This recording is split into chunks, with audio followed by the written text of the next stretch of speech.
accident be to me accident. But it be the cause of something that causes the accident. And you know, accidents and accident any accident. Hallelujah. Amen. Accident behind the source and the cause of the whole phenomenon of that kind of accident. Near echo and I say monso many has a become conform and I'm a become obini secret. So be by no so on tears a dentina and Lilwin can accomplish in Akumabufrana. I'll tell him the truth.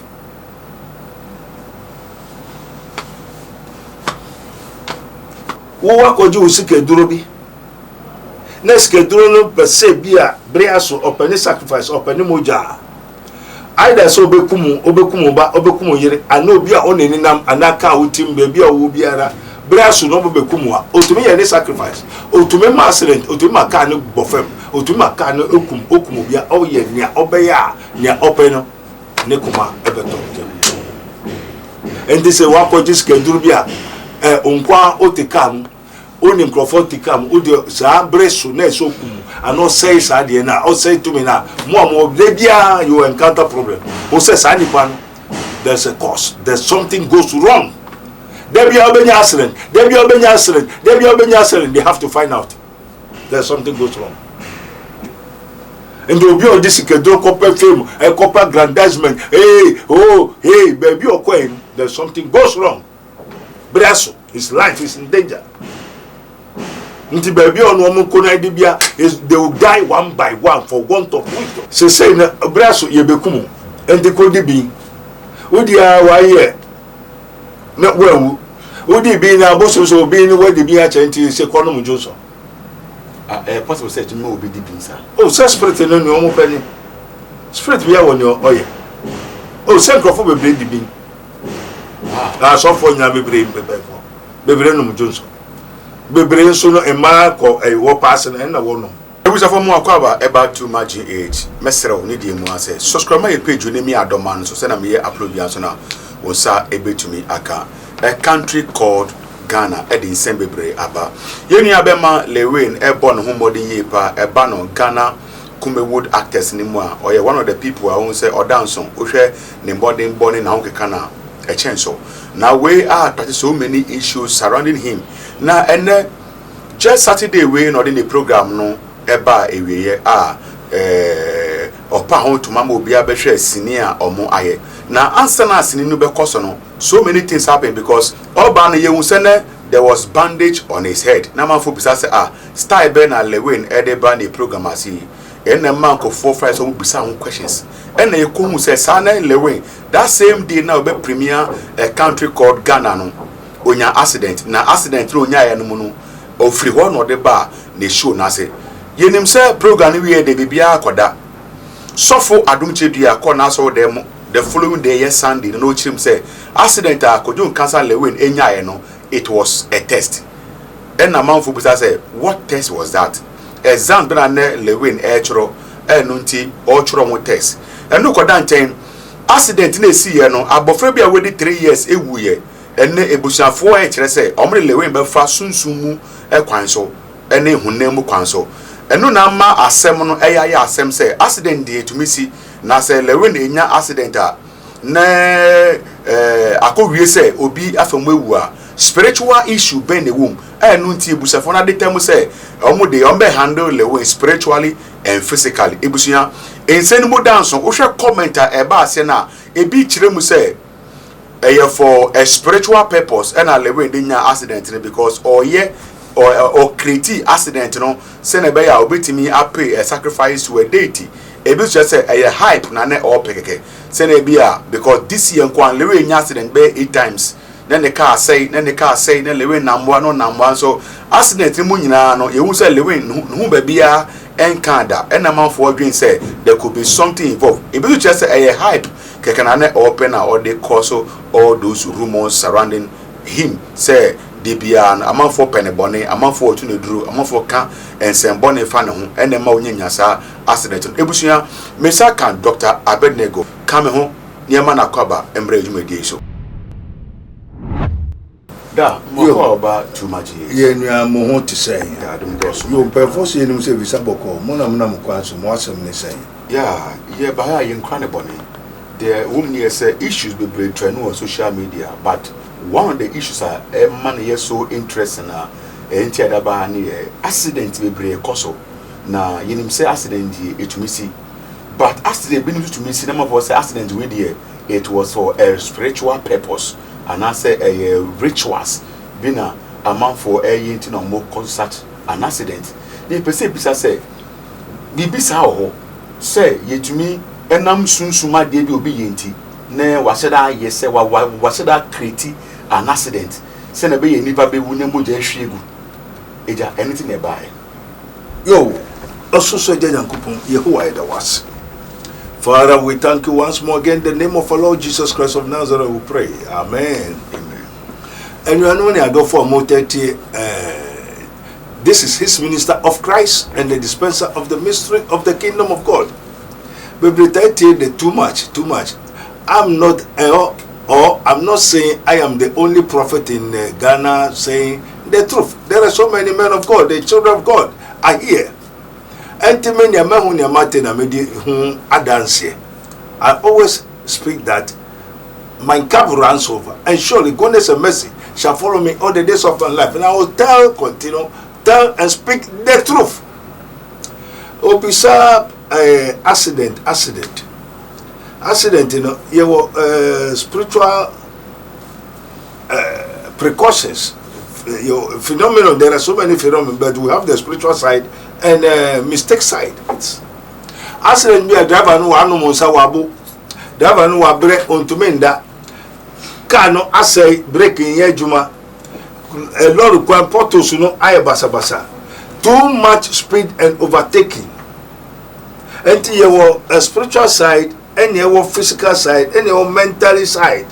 And some of the problems of the car, the portals, do you have to be able to quite and you know, a California accident, okay. What you say? And the accident be to me accident. But it be the cause of something that causes the accident. I don't know yet. Yo, everybody is where there was in Sri Lanka on Dindara. Amen. Amen. One, material, physical. One, portals, and yejuma, a cause of accident. Quine ye. Yeah. Two, overspeed, overtaking, careless driving, causes accident. 4, 5, the car is not good, there's no proper brake. Car na say, oh, mentra menfanko, kokumunipano, or when him say breaking yejuma. Breaking him also wa condemn a children and no condemn or breaking him for no 2 penny yejuma. A cause of accident. And a lot of so many things to make also accident. And so your accident be or it is not the fault of the driver, the fault of the portals, but it was spiritually performed. Oh, say a idea they say entino accident and California accident. Hallelujah. Amen. A accident behind the source and the cause of the whole phenomenon of that kind of accident.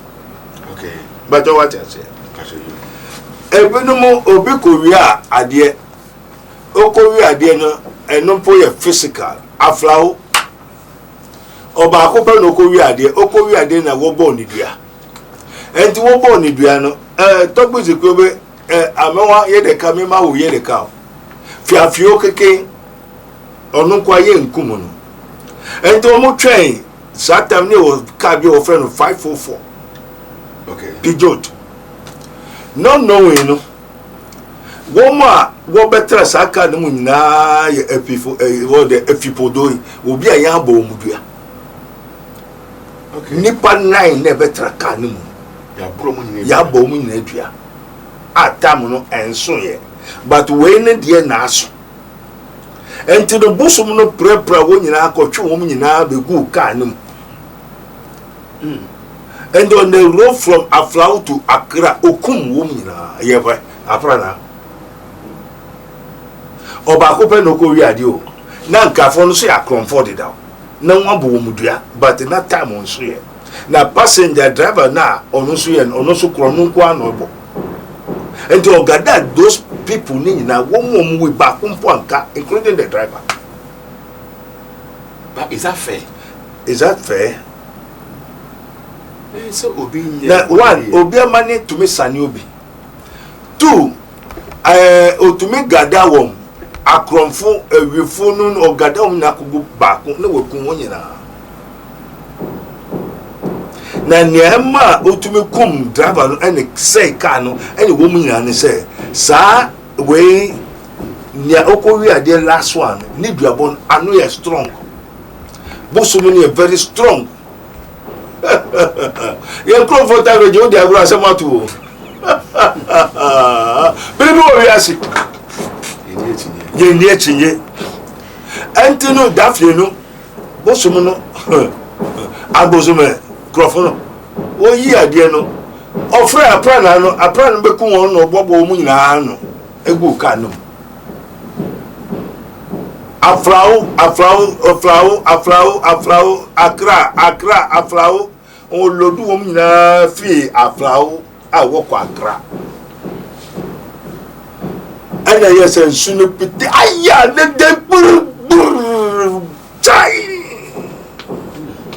O kun wo nyina ne ka ne driver ne nyina. Say ye ba bosu ne ye no mo kasa. Ye ni mo wo ni mo ye. Amen. Enti accident bia ne ehun sunsuan so. Enti so obi akonya accident na obi akowu abofra bia akowu ana obi nya accident na obi nwu a. Ewo nia eko enda se mo so aha me ni ase me beka nkrofo wasem ana me beka obi ni secret. So obi aba no so ontia se dent na Lilwin ka na kohwa ase na kuma abofra na I'll tell him the truth.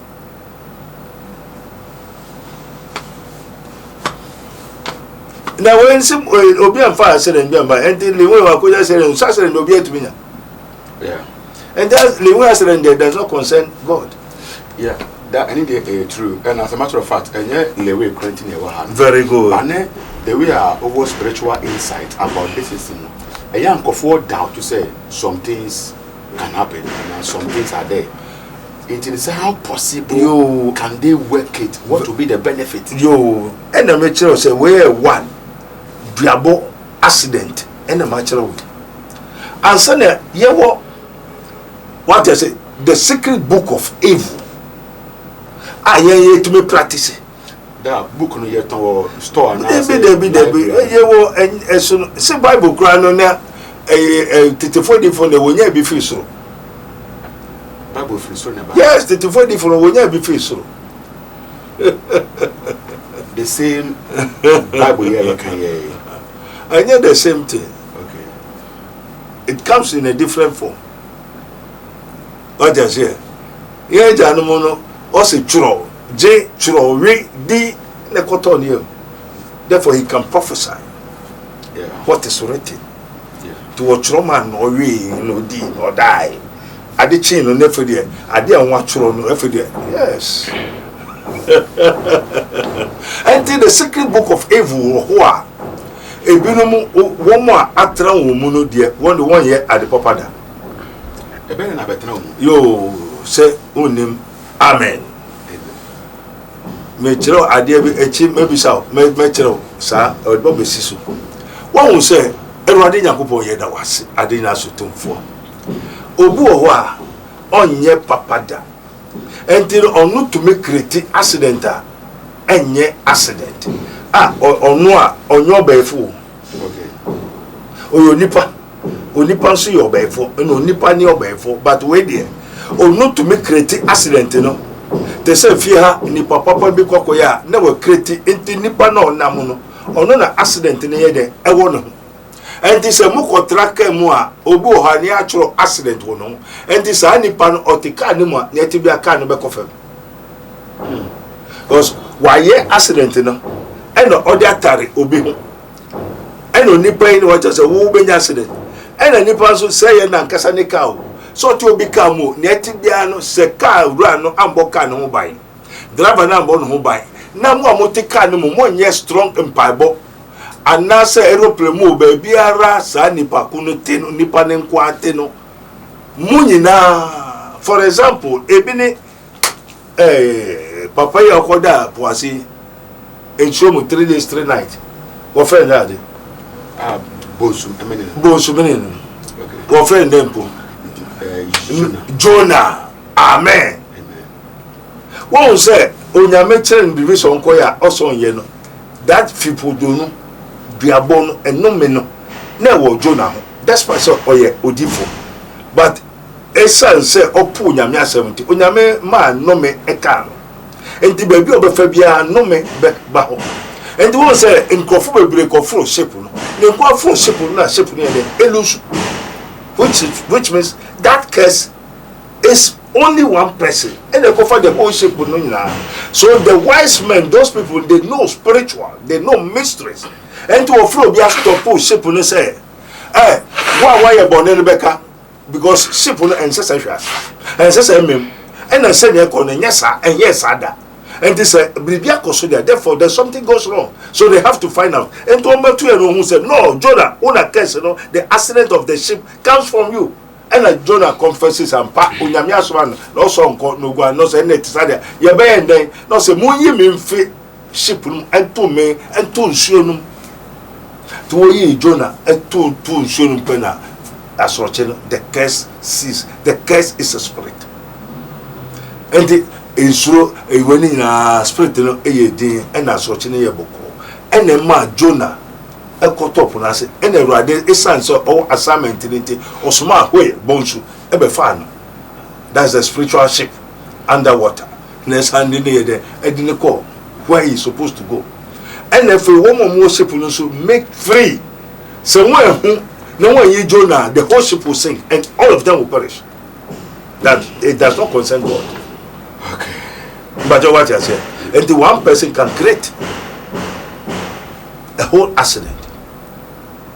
Ena yewo ebia wo wakoju usike duro bi na sike duro no pese bia breaso openi sacrifice openi moja either so obekumu ba obekumu yire ana obia oneni nam anaka utim bia wo biara breaso no obekumu a otumi ye ne sacrifice otumi ma accident otumi ma ka ne bofem otumi ma ka ne okumu bia o ye nia obeya nia openo ne kuma ebeto. And this is what just can do. Bia unkwa otikam oni microphone tikam odi sa bresu na so kum and not say sa de na or say to me na mo bia you encounter problem o say sa nipa there's a cause, there's something goes wrong. There be obenya accident, they have to find out there's something goes wrong. Accident does not happen just like that. And this any partner they be on accident, accident, there's something goes wrong. And then a be no why sacrifice na and Satan has nothing free. The black magic and of pact you pay for. Only go for sacrifices but one day it was on market. Or because they say why we abona ne 9 year 4 no why we abrenti ope and abwa ne 9 year no.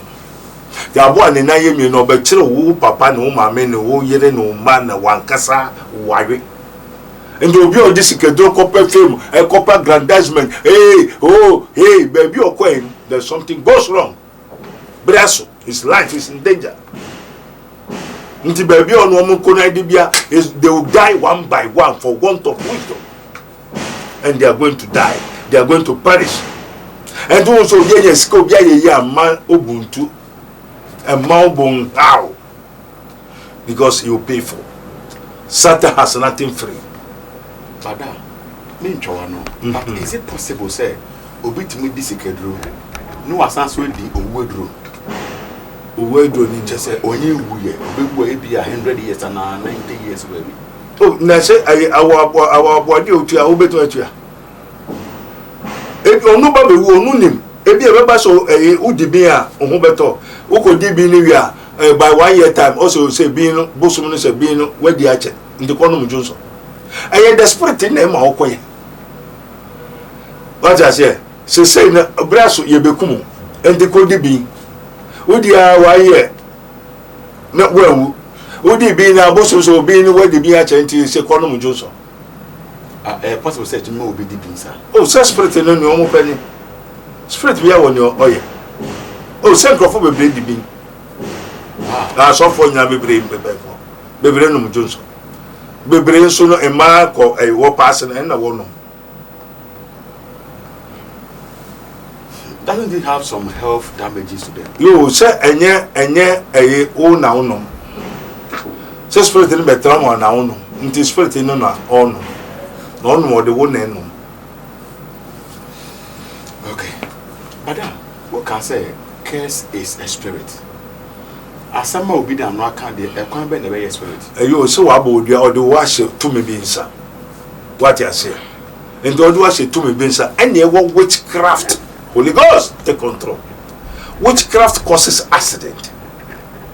Apart from the ever misunderstanding is misdriving on a portals, you know, your spiritual side, you will be a body and you will be a okoso, and then you will be a yaboni bia, a accident bia, and a year witchcraft. Dear, I have a nipamino, I could tell all the coins, so normally I did to Makatomo. No, the Ahuma, Yedibu, to black thread, where so more, and that finest. And to me, I will terminal. Far to watch it in comb, far to watch it in comb, or Tony ye diniqua, or bow ye diniqua, or bow or bow near Mahamaneso, Yama Hamanaso, and Macano, a firm billa, but no ira. Into worship film, billa, accident to Mojano, and that for ever so, the sorry Mojana. Those and pretty idea go over. Witchcraft causes so many accidents. Accident for Kesha 99% are caused by witchcraft. Because accident BC just 2 days ago, I will come as a council. Sprinter bus are young flat. Yes. Say, Onyamishra, say, walk off us. Last 3 days, 4 days, my father back or down no one said, I did be done, ready, and that's some kind of the fourth heaven. That's some me how. This year, 2024 election, Moja won't so munum, and in one she says Ghana, and the Moja won't pay accident, and I want just say, me bompai Magana. They know how I'm saying it, and I tell you the truth. Moja gave us sunny best son of Ghana. It is the causes of the spirit, and the moon of Makofa will call acquired oracles of the transcendental monsters. The demons will have the monster demons. And on case of Obama Kumakwadebi, what I say, on one of the row, the work Kumakwada, or the car will be, and what will you be, what will you be, send on Nobenian Moja there, Anum. And do go home, be now your local court, your local on no final. Obama Ska, now what you are, no one jail. I got no fire in a good prison. Obuko ya brode, not the prison. Obia wako we any community na one you know. We are in the world, not in heaven. The wicked, most wicked people, robbers and this thing, and one more for Sikake are walking free. Overcall prison, no that Ocha Obi Brode, Oria Banche, Okoto, way that didn't want to have 2 cities, not the prison. No, give you billions of the nation's money, no number. Obiaya said that will come for plan for no number because they have the money. You pay for it, they will leave you. The innocent people rather suffering in the prison here because we are in the world, not in heaven. Madam, say now can say I thought that ya bo bidia no abetna kem. And now say e dia bona no what dent no etumi kum nipa no. If there's a righteous within that car, would the righteous be saved? Yes. And the righteous know his ways. Say a be by and perform if you come and say, oh, my sorry. Ye babe pon na miso woma be ko dia mentwe won twen na mentwe kwan so ansa. Because won be ba na hwe kwan so. Ndo me kwan se me hwe kwan so. We also for say hu sa dia mani na. Osha kwanso. Yo. Send our Osha kwanso. Sometimes say yam farm mau. Enye we adwuma. There be person yen to us here. Yo. What do we know? Say tell baby so want to me I say, you cannot understand me because the understanding that I have is different from yours. You don't have it. Okay. Matter what? Yeah. What ban was to say, yes, so mu, ma would one buy. And don't make quite some such a quite small. I think that going to your son into Guanco. I'm not the telephone. The telephone, what a quite so. A one cry, a walk play your why, yeah, a walk play no, yes, cha cha cha cha cha cha cha cha cha, a modifier. Tradition club and 2 off your quaison. How much more the man of God? So do I question Yakupon Sassaway? Now, when Yakubon, one Yakubonida. And I saw be walk of convention when Yaku we. I saw in the softening a walk of convention when Yaku we, Bakusa, or soften so Uncle Crusade, Uncle Cassam, and Sunay or Quaniso, also one back on the bed of Hobon, Yamu Mobile, in Sway, no so for Quasia, Jimmy for, in Sway, also Yamu Mobile, what is can't go for morning, even by instead of forming that way. In Sway, with a memo mobile. Oko trench day of crusade. You are fool. Also for crusade in Swahili, and also driver guy say, Massa, also for in Swahili. Also, Yamebe no Yamu mobile, ye Penteco crusade, and the driver they call, and the driver they do quite so. I no freak and free. Basic that one is specific canum. Agra grow, and suffer 1 Jimmy. After and young Yamin, Yamino, or then so much soon because often say 1 Jimmy or something soon the Kukum. For lack of knowledge, my people perish. It's why you are offense room on Yamin mobile. Okoka to say into Yamin, also the Yanko, and sure, a Mojo. Onyamin go get us over a crusade in here, and they cover and sure a bridge, a bunegi, what they can't go fast. Right? And Crofono free by Kumasi Baya, sorry, everybody in Patron and Ecoso. Holy Ghost, yes, and send from Bashia. Driver, can't away, can't not carnival. You ever heard a canoe driver in him? Driver take car in front. Canoe driver in him. Car would be too quiet, VVIP, no. I won't be caught, ne honor, no makoto, na one fadia Kumasi. Omeba Accra, new plan, Abefa car. A VVIP car near your name, my year, and no car, 1 back of fat. Okay. And no car, 1 back of fat. Okay. Me Vajoti, or 2 ase. Ombekwa Accra, Akofa Kumasi car. Na car on back or 2 Edwin Becono, a VVIP.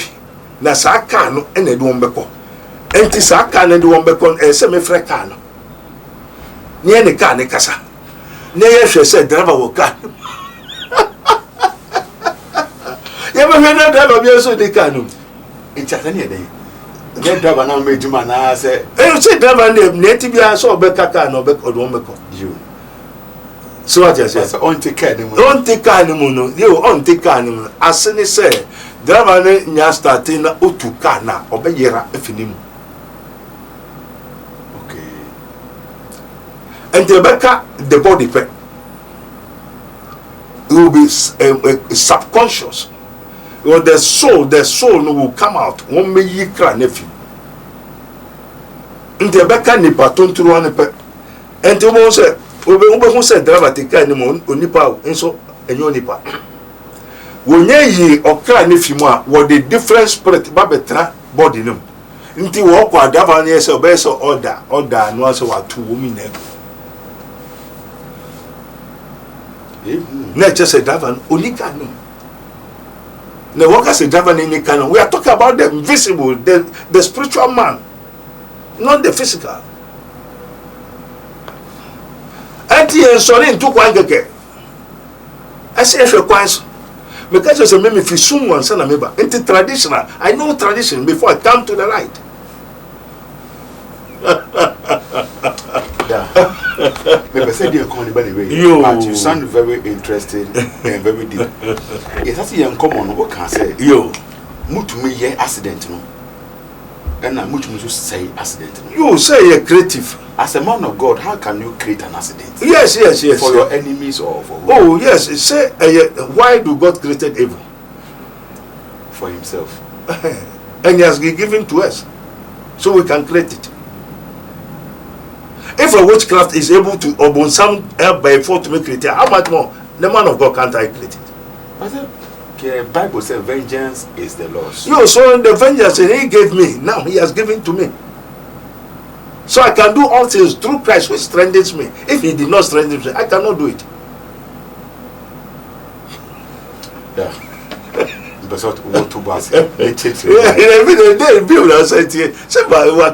Say Bible say, "Am I young curse?" You are my young curse. You can do all things, and then they can even curse. Yes. But also you are doing so I can do it, and I can do all things, even great bad things. But it's not fine for me to do. So that's why I don't do it. Good. But I can do. But you won't do it.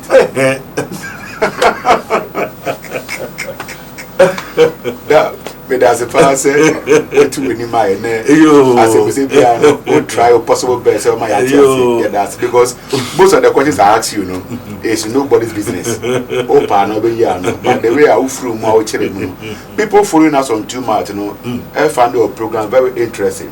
In as much as it be so attack Papa. Need more. I'm a person who find out to the near friend community. Yo, and you know, Bribu, what I say?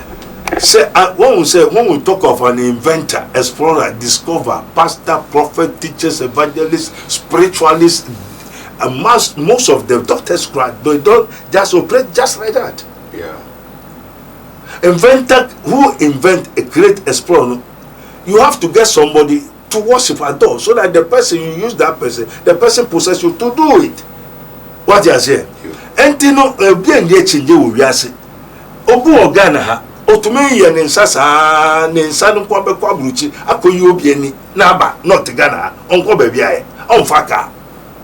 Biribi o wi ase. Enti accident no enye biribia na esikeke. Ena ye wonye esikeke. Enti no so hwehwa ubemu yebebio. Ye wo Raboni Spiritual Research and Divine Medical Laboratory. Ewo ensamam papa no beka ho asem.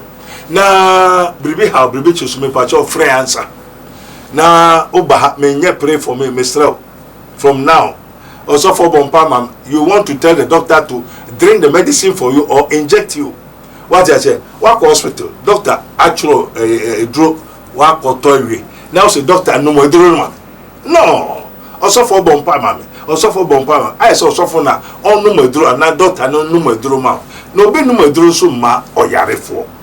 Ebusuya me da se passe onya bre na otie nkoma me ne doctor edi enkomo we de emudo na obetimi ja wo comment that was here enye ntokwa enye gbufu obetima kire wa adwen afa enkomo na yedi no meja doctor be na contact that was said am opeso fe no ndi nkoma fa number no wase one one no endi nkomo ni nyire eche no doctor bie a spiritual hospital edi no mitimbo eye Raboni Spiritual Medical into laboratory a sunsum a spiritual hospital ewo in Sawom Oreku Junction so abansuro kese pa at least that's the only abansuro I see junction honomo it you go through anything no who say a sunsuma de wasunda ye onti ase obi aka se bi a kire o hwe sunsuma de obi abodia enema nkoya to me kan de share doctor Abednego ewo the spiritual hospital one go ba free ne book appointment because they be an near a oye.